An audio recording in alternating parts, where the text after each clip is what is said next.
제목, 성공, 스페이스 코리아 발사 시각 1시 13분. 누리호 4차 발사 성공. 위성 13기 모두 분리. 정상 궤도 진입. MBC 뉴스 특보. 누리호 발사가 1분 앞으로 다가왔습니다. 이제 고지입니다. 이제 카운트다운을 시작합니다. 전남 고흥의 어두운 밤. 조명을 받은 누리호가 환하게 빛나고 있습니다. 대한민국의 우주를 향한 꿈을 싣고 있는 누리호가 발사 준비를 마쳤습니다. 자, 나로 우주센터의 모든 연구원들, 그리고 누리호 발사 성공을 바라는 국민들께서 숨죽이며 이 순간을 지켜보고 계실 겁니다. 발사 30초 전입니다. 발사 30초 전, 우리 기술로 만든 위성을 우리 땅에서 우리 발사체 누리호로 다시 한번 쏘아 올리는 벅찬 순간. 2년 6개월 만에 우리는 다시 이 장면을 마주하고 있습니다. 이제 누리호 발사는 10초를 남겨두고 있습니다. 9, 8, 7, 6, 5, 4, 3, 2. 엔진 점화. 1. 누리호가 날아오릅니다. 2025년 11월 27일 누리호가 발사되었습니다. 다시 한번 새벽이 우주를 향해 문을 두드립니다. 칠흑 같은 어둠을 가르고 솟아오르는 저 불기둥. 저것은 단순한 로켓이 아닙니다. 밤을 지새우며 연구한 우리 과학자들의 땀과 눈물, 그리고 우주를 향한 국민들의 염원이 만들어낸 희망의 빛입니다. 누리호가 하늘을 향해 치솟고 있습니다. 붉은 화염을 힘껏 내뿜으며 그 반작용으로 우주를 향해 아주 힘차게 날아오르고 있습니다. 화염이 점점 작아지는 모습이 보이는데요.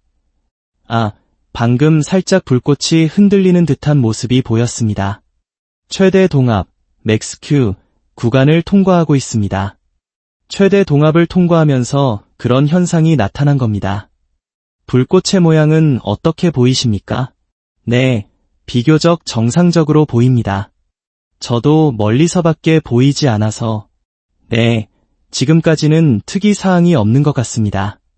불꽃이 정말 예쁘고 인상적입니다. 약간 봉황 같은 불꽃처럼 보이는데 4개의 엔진이 클러스터링으로 붙어 있어서 이런 모양이 나오는 거죠? 네, 4개의 엔진이 붙어 있고 옆에 터빈 배기구가 있어서 십자가처럼 더 보입니다. 터빈 배기구 쪽에서도 화염이 같이 나오기 때문에 알겠습니다. 여러분, 고흥 앞바다의 어둠을 뚫고 누리호가 거침없이 질주하고 있습니다. 누리호가 가야 할 곳, 그리고 품고 있는 위성들이 가야 할 곳, 우주 연구를 위한 고도 600km 태양동기 궤도를 향해 나아가고 있습니다. 계속해서 누리호의 모습을 보고 계십니다. 엔진 정지 확인. 지금이 1단 분리 시점이죠? 네, 1단이 분리되면서 2단 엔진이 점화됐고 불꽃이 한층 더 환하게 타오르는 모습이 보입니다. 방금 소식이 들어왔습니다.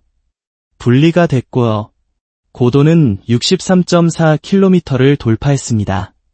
발사 후 3분 54초가 지나면 비행 정상이라는 소식이 전해졌습니다.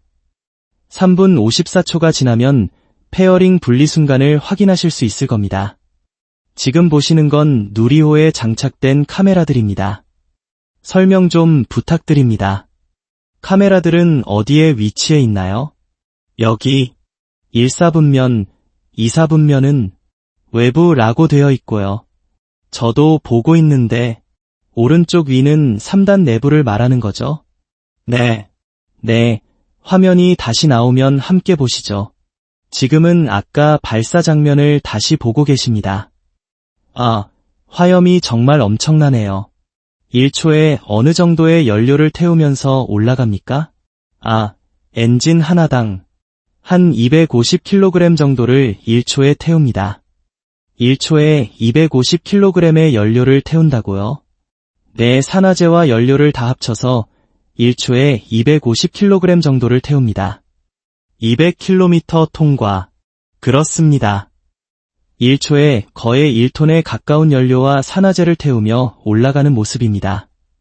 3분 54초가 지나면 페어링이 분리되는데 페어링이 분리됐다는 소식을 확인하실 수 있습니다. 지금 보시는 화면은 발사 후 한참 올라가는 장면을 녹화해둔 것이고요. 그리고 지금은 누리호 페어링 내부 카메라에서 페어링 분리 장면이 방금 보였습니다.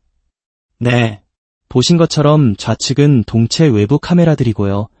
우측은 인터스테이지와 3단, 이성 쪽에 있는 카메라들입니다. 알겠습니다. 방금 전 고도 257.8km를 돌파했고 누리호 2단이 분리됐다는 소식이 전해졌습니다. 2단이 분리되면 3단 엔진이 또 점화가 되죠. 300km 통과. 네, 300km를 통과했다는 소식입니다. 이제 목표 고도까지 순조롭게 올라가기만 하면 되겠네요. 네. 지금 오른쪽 위에 3단 엔진의 불꽃이 보이고 있습니다. 네. 왼쪽 아래를 보면 2단이 멀어지는 모습이 보입니다. 2단이 떨어진 뒤 멀어지는 모습도 보였고요. 낮에 발사하면 3단의 불꽃이 저렇게 보이지 않습니다. 진공에 가까운 환경에서 노즐 팽창 특성 때문에 대기 밀도가 거의 없어서 화염이 많이 퍼져 굉장히 희미하게 보이거든요. 그런데 밤이다 보니 아주 잘 보입니다. 저도 처음 봤습니다. 대기 밀도가 낮으면 화염이 멀리 퍼지는군요. 넓게 퍼지죠. 여기 화면은 대기에 가까운, 그러니까 지표면에 가까운 구간이라 화염이 좁고 길게 나오는 거고요. 400km 통과 소식이 들어왔습니다. 네, 방금 전엔 잠깐 헷갈렸는데 목표 고도는 600km이고 600km에 도달하면 위성이 분리됩니다. 현재는 400km를 통과했다는 소식입니다. 400km를 통과했고요. 1단과 2단은 모두 분리됐고 3단 엔진이 점화된 뒤 600km 목표 고도까지 계속 올라가고 있습니다. 여러분께서는 계속해서 누리호 발사 장면을 다시 보고 계십니다. 아까 큐브 위성 얘기를 하다가 화면에 집중했는데요.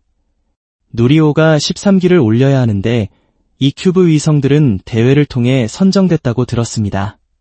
맞습니다. 이번에 올라가는 큐브 위성들은 2022년 큐브 위성 경연대회에서 선정된 것들이고요. 과학적 가치나 우주적 가능성을 기준으로 뽑혔습니다. 12기의 큐브 위성이 있다 보니 각자 임무도 다양합니다. 먼저 서울대학교에서는 쌍둥이 큐브 위성을 내놨습니다. 똑같은 큐브 위성 2개가 붙어있는 상태로 사출된 뒤 비행 중에 2개가 분리됩니다. 각각 임무를 수행하다가 어느 시점이 되면 다시 도킹을 합니다. 그런데 그 과정에서 연료도 쓰지 않고 카메라도 없고요. 자세 제어와 전자기를 이용해 도킹을 하는 기술을 서울대가 도전적으로 해보겠다고 내놓은 것이 쌍둥이 큐브 위성입니다. 잠시만요. 고도 500km를 통과했다는 소식이 들어왔습니다. 정상 비행 중이고 500km를 통과했다고 합니다. 시간으로 따지면 발사 후 13분 27초가 지나면 고도 600km 정도에 올라가 1차 위성이 분리되는 시점인데요. 발사 시각에서 계산해보면 앞으로 약 5분 정도 뒤에 목표 고도 600km에 올라가 위성 1차 분리가 이뤄질 겁니다. 차세대 중형 이성 3호겠죠. 네, 1차 분리 시점을 약 5분 앞두고 있습니다. 네, 계속 말씀 나누죠. 네, 서울대 쌍둥이 위성이 있었고요. 다음으로 인하대학교에서는 롤러블 위성, 롤러벨 새털라잇이 있습니다. 보통 태양전지판이 위성 바깥에 붙어 있잖아요. 네, 인하는 태양전지를 위성 안에 말아서 넣었습니다. 위성 안에 두루마리 휴지처럼 말아 넣다 보니 더 큰 태양전지를 쓸 수도 있고 위성 공간을 효율적으로 쓸 수 있어서 큐브 위성의 에너지를 아끼고 공간 최적화에 도움이 될 거라는 평가를 받았습니다. 그러니까 여러 팀이 기술적 시도를 다양하게 한 거군요. 맞습니다. 그리고 우주로테크, 우주로테크라는 기업도 있는데요. 이 기업은 인공위성이 기능을 다하면 스스로 폐기되는 자체 폐기 위성을 만들었습니다. 지금 우주 공간에 인공위성이 약 15,000개 정도 있는데 그중 약 10%는 기능을 하지 않는 위성입니다. 기능이 끝났는데도 그냥 돌고만 있는 우주 쓰레기죠. 그래서 우주로테크는 기능이 끝난 위성이 스스로 대기권으로 추락해 소멸되는 위성을 만들겠다고 해서 이번에 한번 띄워봤습니다. 제가 그래픽 자료를 보긴 봤는데 꽤 신기하더라고요. 가다가 앞에 장애물이 있으면 추진력을 내서 피하기도 하고 조금씩 고도를 낮추다가 지구 중력에 이끌려 대기권에서 소멸하는 기술을 이번 위성에 넣었습니다. 네, 알겠습니다. 여러분께서는 조금 전 1시 13분에 발사된 누리호 4차 발사 장면을 계속해서 다시 보고 계십니다. 문 박사님, 3차 발사 때는 위성이 사출되는 장면도 방송으로 내보내 드렸거든요. 이번엔 카메라가 달려 있나요? 달려 있습니다. 지난번엔 도엿에 위성이 사출되는 걸 카메라가 잡지 못해서 나갔는지 안 나갔는지 확인을 못했었습니다. 그래서 이번에는 그런 불확실성을 없애기 위해 카메라를 더 달아서 양쪽 다 화각 손실 없이 다 볼 수 있을 겁니다. 그러면 12기의 큐브 위성 사출 장면도 확인할 수 있겠군요. 네, 혹시 어떤 큐브 위성이 안 나갔다면 영상을 보고 확인할 수 있습니다. 알겠습니다. 오늘도 화면이 들어올지 모르겠지만 들어온다면 저희가 소개해드리겠습니다. 문 박사님, 이번 누리호 발사는 또 중요한 의미가 있습니다. 민간으로의 기술 이전과 관련해 중요한 의미를 갖는데요. 그리고 기술 이전을 준비하고 연습하기 위해 3차 발사 후 2년 6개월 만에 오랜만에 발사가 이뤄진 것이기도 합니다. 오늘 발사가 성공한다면 의미가 더 남다를 텐데 어떤 의미가 있을까요? 네, 말씀하신 대로 이번이 네 번째 발사인데 민간이 주관에 처음으로 발사하는 발사체가 이 네 번째 발사라는 의미가 있습니다. 조금 더 구조를 보면 그간에는 국가기술이 국민의 세금으로 개발된 확인, 잠깐만요. 3단 엔진이 정지했다는 소식이 들어왔습니다. 즉, 3단이 궤도에 올라가면 엔진이 정지하는 거죠? 네, 맞습니다. 시간상으로도 맞는 것 같습니다. 약 25분입니다. 네, 방금 들어온 소식을 전해드리겠습니다. 목표 궤도 투입이 확인됐다는 소식입니다. 이 소식은 정확히 어떤 의미인가요? 목표 궤도 투입이 확인됐다는 건 고도를 맞췄고, 그리고 궤도 투입이 확인됐다는 건 필요한 속도가 나왔다는 의미로 볼 수 있습니다. 차세대 중형 이성 3호 분리 확인. 방금 방송 목소리로도 확인하셨듯이 차세대 중형 이성 3호가 분리됐음을 확인했다는 소식이 들어왔습니다. 600km 통과. 목표 고도 600km에 올라갔습니다. 큐브 위성 1번, 2번 분리 확인. 큐브 위성 1번과 2번도 분리가 확인됐습니다. 차세대 중형 이성 3호가 분리된 이후에는 약 20초 간격으로 큐브 위성 2기씩이 순차적으로 사출됩니다. 큐브 위성 3번, 4번 분리 확인. 잘 진행되고 있네요. 네, 잘 진행되고 있습니다. 곧 5번, 6번 분리 소식이 들어와야죠. 그렇죠. 그 소식이 들어와야 합니다. 네, 큐브 위성 5번, 6번이 분리됐습니다. 순서를 보면 1차는 차세대 중형 이성 3호, 2차는 큐브 1, 2, 3차는 큐브 3, 4, 이제 큐브 5, 6입니다. 큐브 7번, 8번 분리 확인. 방금 큐브 7번과 8번이 분리되면서 5번째 분리가 됐습니다. 이제 남은 건 6차, 7차 분리인데요. 6차는 9, 1, 0번, 7차는 11, 1, 2번입니다. 큐브 9번, 10번 분리 확인. 9번과 10번도 분리가 확인됐습니다. 이제 마지막 분리입니다. 큐브 11번과 12번이 분리되면 누리호는 임무를 완벽하게 수행하는 것입니다. 큐브 11번, 12번 분리 확인. 여러분, 누리호가 싣고 올라갔던 위성 13기가 모두 분리 확인됐다는 소식이 들어왔습니다. 12기 큐브 위성 분리가 모두 완료됐고 가장 먼저 분리된 차세대 중형 이성 3호까지 포함하면 누리호가 싣고 간 13기의 위성이 모두 궤도에서 분리 확인됐습니다. 문 박사님, 네, 성공한 거죠? 네, 성공했다고 볼 수 있습니다.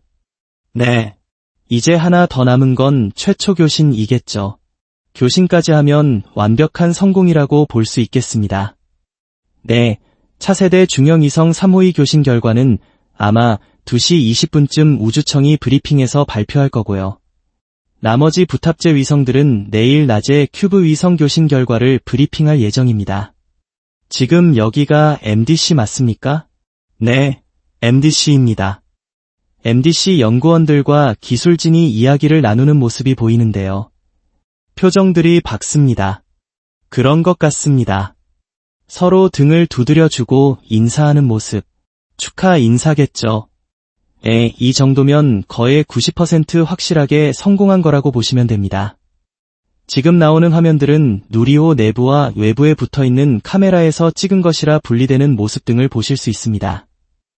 페어링 내부 카메라는 왼쪽 위에서 차세대 중형위성이 떨어져 나가는 모습을 보여줬고요. 방금 전에 큐브 위성 2기가 날아가는 것도 보였습니다. 다시 한번 말씀드리겠습니다. 2025년 11월 27일 새벽 1시 13분에 발사된 누리호 4차 발사는 약 13분 27초 뒤인 1시 26분쯤 위성 1차 분리 성공 소식이 전해졌고 이후 20초 간격으로 12기 큐브 위성 모두 분리됐다는 소식이 이어졌습니다. 진행자님, 저희가 성공 소식을 먼저 전해드렸습니다. 그러니까 누리호가 임무 궤도의 위성들을 모두 안착시킨 겁니다. 맞습니다.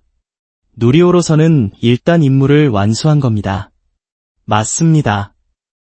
우주항공청이 작년 5월 27일 개청한 이후 첫 누리호 발사입니다.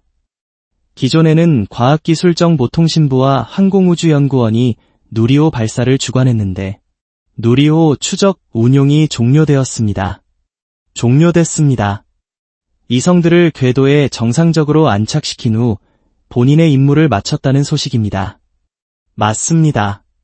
누리호 발사를 주관하는 정부 조직 측면의 변화가 있는데요. 이 부분은 어떻게 달라졌는지 말씀해 주실 수 있을까요? 네, 제가 여기서 크게 말씀드릴 수 있을지는 모르겠습니다만 개인적인 생각을 말씀드리면 과기부 시절에도 충분하진 않지만 많은 지원을 해주셨습니다. 다만 과기부 산하에는 담당해야 할 일이 굉장히 많았고 저희는 그중 일부였죠. 그런데 국가가 우주개발을 본격적으로 하겠다고 생각하면서 청으로 승격했고 그를 통해 개발 계획이나 탐사 계획 등이 좀 더 심도 있게 만들어지고 있는 것 같습니다. 그래서 저희 쪽도 다른 나라를 추격하는 것보다는 우리가 선도에 설 수 있는 국가만이 할 수 있는 그런 것들을 해나가는 게 필요하지 않을까 생각합니다. 네, 알겠습니다. 누리호가 임무를 잘 완수했다는 소식이 들어왔습니다. 누리호는 3단으로 이뤄져 있잖아요. 각각 시간에 맞춰 분리해야 한다고 하셨는데 지금 분리가 진행됐습니다. 이렇게 분리된 1단, 2단, 그리고 3단은 어떻게 됩니까? 분리된 조각들은요. 1단, 2단, 그리고 페어링까지는 바다로 떨어집니다. 우주항공청 윤영빈 청장도 브리핑에서 1단과 페어링, 2단이 떨어지는 바다에 아무것도 없다는 걸 확인하고 그 경로를 잡았다고 했고요. 그리고 3단은 고도 600km 궤도까지 올라갔기 때문에 떨어지지 않습니다. 연료를 다 소진해 엔진이 꺼진 상태라 스스로 움직일 수도 없고요. 그래서 3단은 사출된 위성과 마찬가지로 600km 궤도에서 지구를 함께 돌게 됩니다. 그리고 시간이 지나면 그 궤도에 있는 물체들의 수명도 보통 그 정도인데 20에서 30년 정도 지나면 서서히 내려와 결국 지구로 추락하게 됩니다.